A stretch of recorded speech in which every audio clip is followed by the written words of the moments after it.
যারা মুসলমানদের উপর অত্যাচার করেছে তারাই কিন্তু সেই অত্যাচারের শিকার হয়েছে প্রত্যেকেই।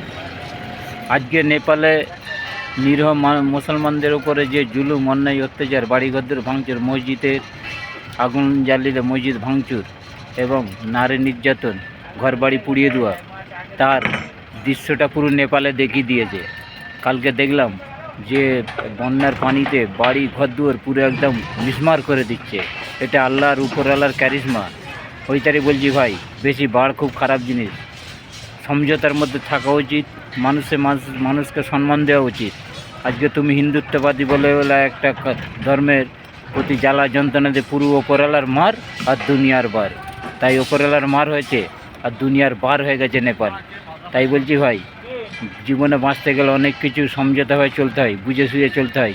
এই ভিডিওটা লাইক, শেয়ার, কমেন্ট ঝড়ের গতি করে দেবেন এবং ভাইরাল করে দেবেন। ধন্যবাদ।